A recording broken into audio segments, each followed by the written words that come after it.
Entonces, veamos, ¿cuál fue el grado de salvación con la crucifixión? Para entenderlo, vamos a contextualizarlo en este esquema, cuál fue la situación en el momento de la crucifixión. Veamos que del lado de Dios estaba Jesús, quien vino como el Mesías, quien vino en espíritu y cuerpo. Y del lado de Satán estaba todavía el pueblo judío, también que tenía espíritu y cuerpo. En este esquema estamos haciendo énfasis a estos aspectos espirituales y físicos de Jesús como del pueblo, justamente porque la caída sucedió en dos planos, en el espiritual y en el físico. Y el Mesías debe traer la salvación en esos dos aspectos, a nivel espiritual y físico. Entonces, ¿qué sucedió? Por causa de que el pueblo no cree en Jesús, ¿sí? La gente no cree en él y se establecen estas condiciones negativas, con lo cual Satán toma el cuerpo de Jesús y por eso Jesús tuvo que ir a la cruz. Con esto se dio la condición para que el cuerpo de la gente siga bajo el dominio de Satán. Pero como sabemos que Jesús, en su fe incondicional hacia la voluntad de Dios, siempre se mantuvo muy claro, e incluso en la Biblia dice, ¿no?, que cuando Jesús es crucificado, Él encomienda su espíritu al cielo, a Dios. Entonces Jesús mantiene siempre su conexión con Dios a nivel espiritual y con la crucifixión establece la condición espiritual de salvación para poder establecer ese movimiento espiritual de renovación y sanación para la humanidad. Entonces entendemos que a través de la crucifixión el grado de salvación que vino fue parcial, fue una salvación a nivel espiritual, ¿sí? Pero recordemos que la caída, como también sucedió en el plano físico, es necesaria la salvación física de nuestros cuerpos. Por eso vamos a ver que varios versículos en la Biblia nos reafirman esto, de que a pesar de que recibimos, ¿no?, la salvación, el perdón de nuestro pecado, a través de la crucifixión, todavía nosotros somos vulnerables al pecado. Y esto lo podemos ver en Romanos 7, 22, 24 o 24, 25, donde el apóstol Pablo explica, ¿sí? Pobre de mí, ¿quién me librará de este cuerpo que me lleva a la muerte? Así pues soy yo mismo quien con la razón sirve a la ley de Dios, más con la carne a la ley del pecado. También en 1 Tesalonicenses 5, 17, dice la Biblia que debemos orar constantemente. ¿Por qué debemos orar? Para evitar caer en la tentación y en el pecado. Entonces, para mantenernos conectados con Dios debemos orar. También en 1 de Juan 8:10 dice la Biblia: si decimos no tenemos pecado, nos engañamos y la verdad no está en nosotros. Si decimos no hemos pecado, le hacemos mentiroso y sus palabras no están en nosotros. Es decir, que aquella persona que dice que no es pecador es un mentiroso. ¿Por qué? Porque todavía nosotros en nuestra carne, en nuestra sangre, somos vulnerables al pecado. Incluso vemos que en el Apocalipsis 22:20, Jesús dice en la Biblia, ¿no?, de que Él viene en breve. Dice, ahora vengo en breve. ¿Por qué razón? ¿Por qué necesita volver nuevamente el Mesías? Porque justamente no se logró la salvación total, sino que fue parcial. Entendiendo entonces el grado de salvación de la cruz, también nos gustaría mencionar dos profecías en la Biblia que también son muy importantes para nosotros entender qué tan importante y crucial para Dios, ¿sí?, es la responsabilidad del ser humano. Y estas dos profecías están en el libro de Isaías. Vamos a ver en el libro de Isaías 53, ¿sí?, respecto a la voluntad de Dios, al Mesías. Tenemos dos profecías. Isaías 53 habla del Mesías sufriente.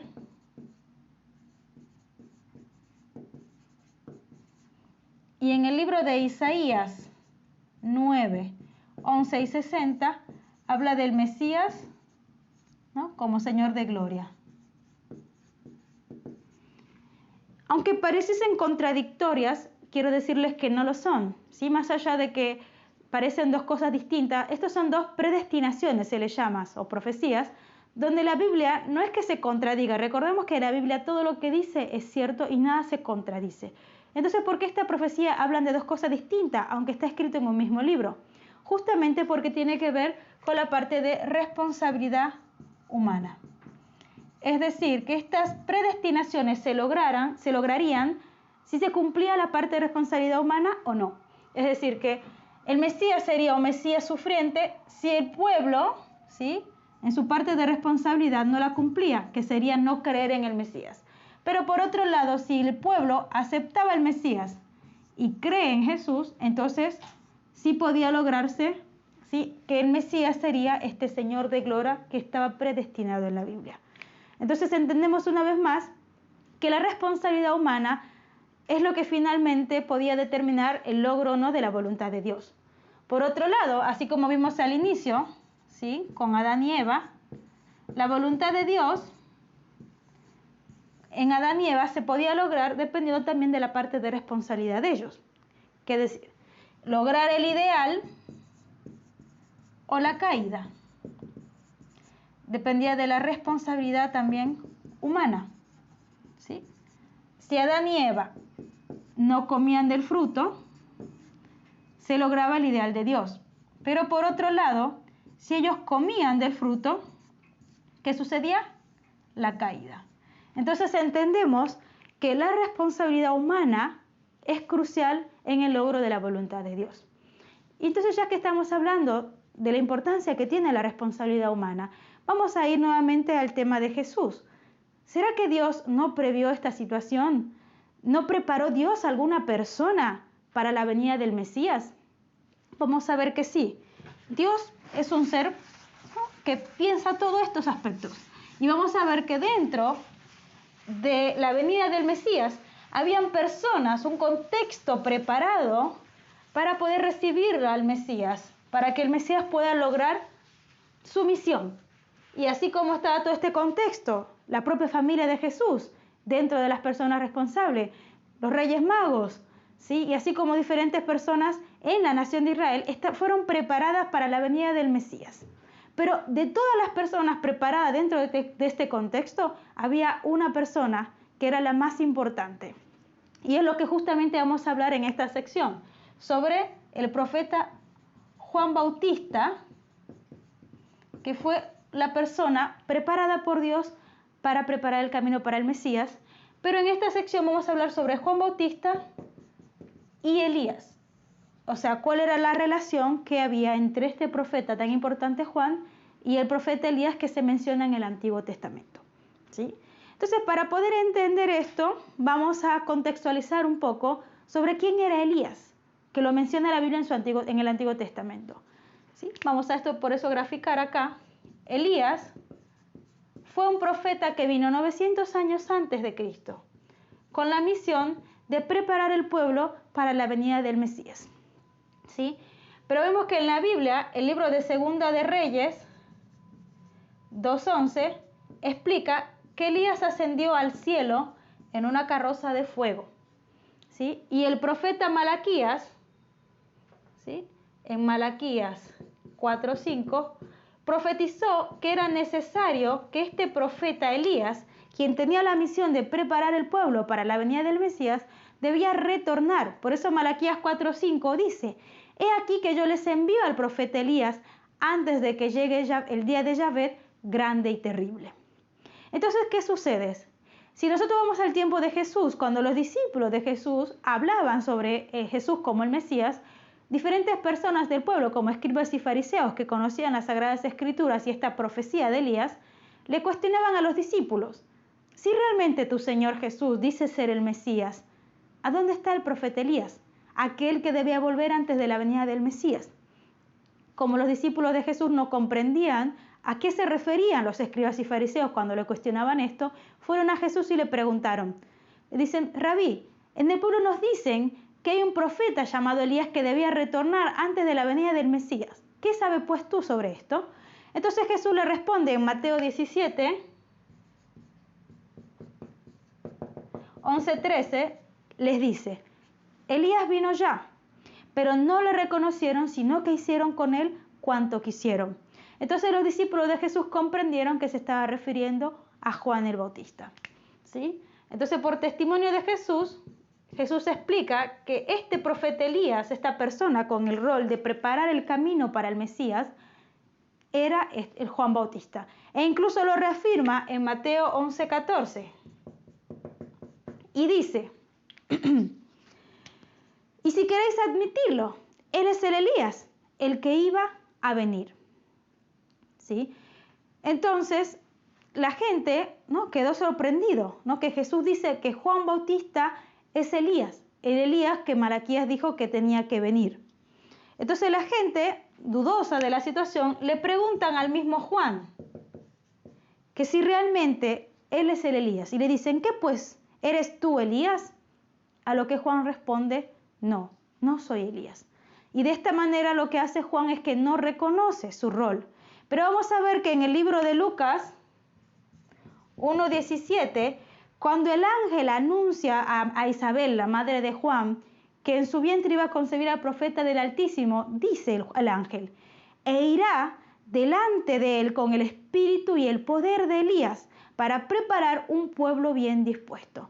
Entonces, cuando Malaquías dice que es necesario que venga el profeta Elías antes de la llegada del Mesías, no está haciendo referencia a que el Elías, que 900 años antes vino, se encarne y vuelva nuevamente en carne, sino que tiene que venir una persona con el mismo rol, con la misma responsabilidad. Por eso cuando Jesús dice que Juan Bautista es el Elías que el pueblo está esperando, está haciendo referencia a que viene con la misión de continuar lo que Elías estuvo haciendo 900 años. O sea, está haciendo referencia no a la persona misma, sino a la responsabilidad, a la misión que tenía Elías.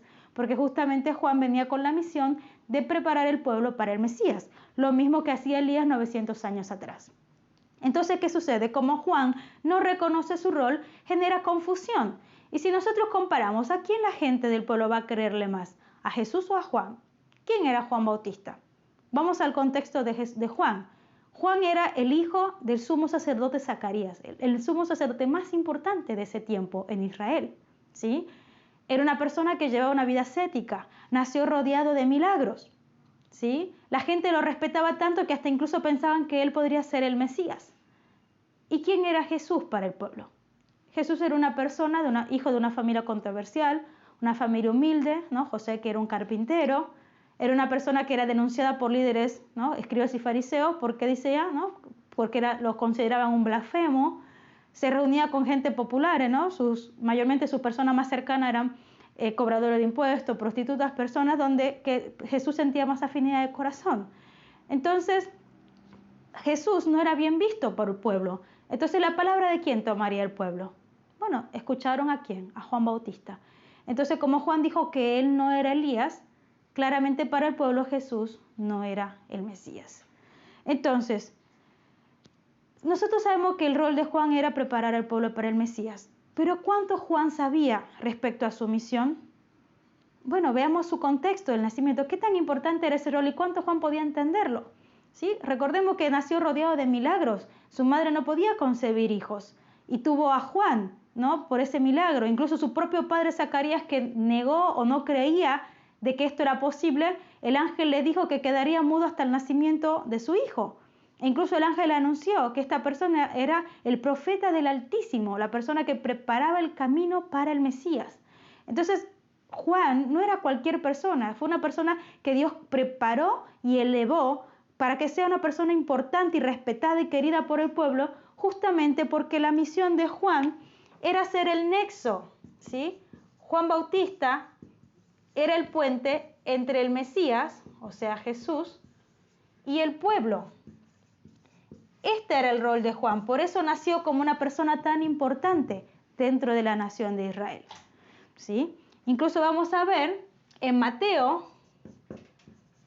3:11 que menciona sobre la misión de Juan y dice: yo los bautizo en agua para la conversión, pero aquel que viene detrás de mí es más fuerte que yo y no soy digno de llevarle las sandalias. Él los bautizará en Espíritu Santo y fuego. Es decir, que Juan reconocía su misión de ser la persona que preparaba el camino para el Mesías. Pero ¿cuánto lo entendía?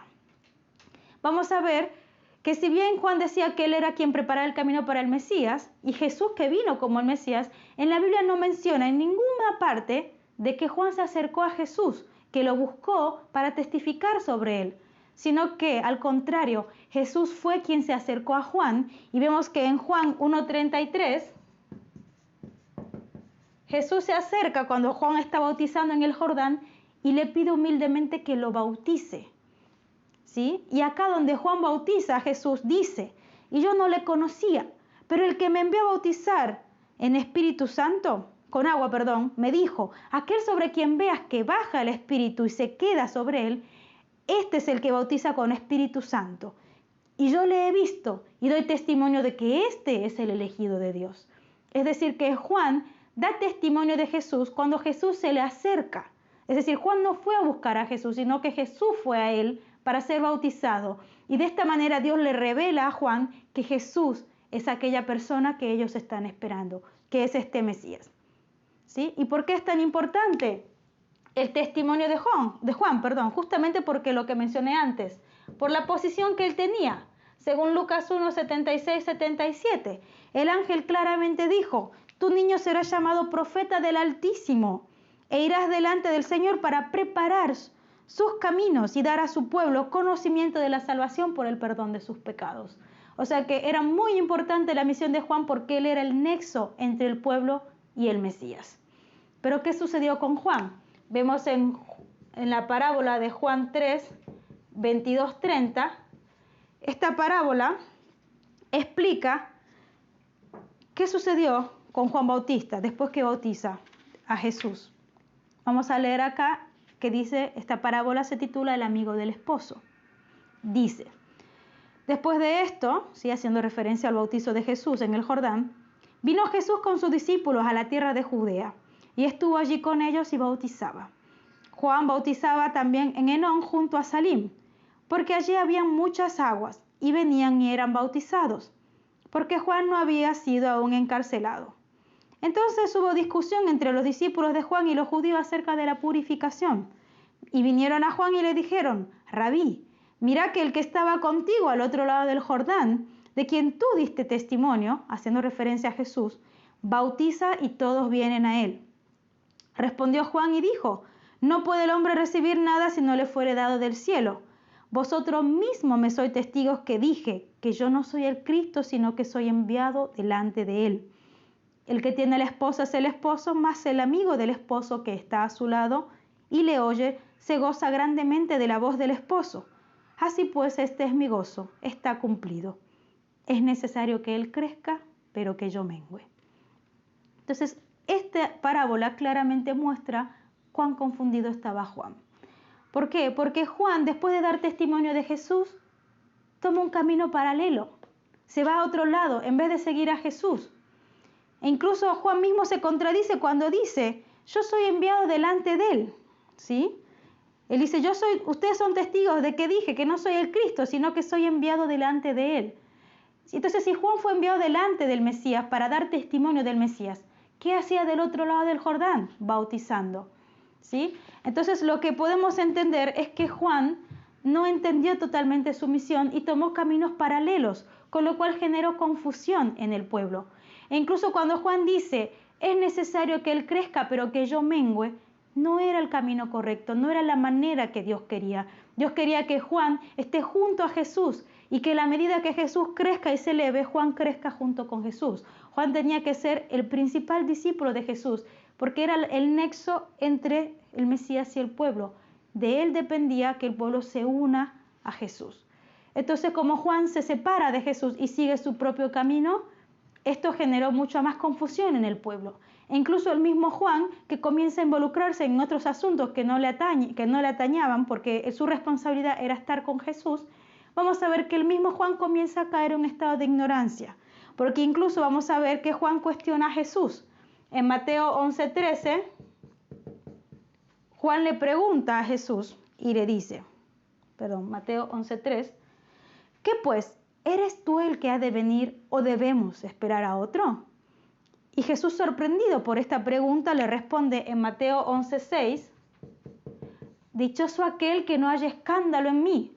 ¿Sí? Esta respuesta contundente también le da en Mateo 11:11 y dice, no ha surgido entre los nacidos de mujer uno mayor que Juan el Bautista.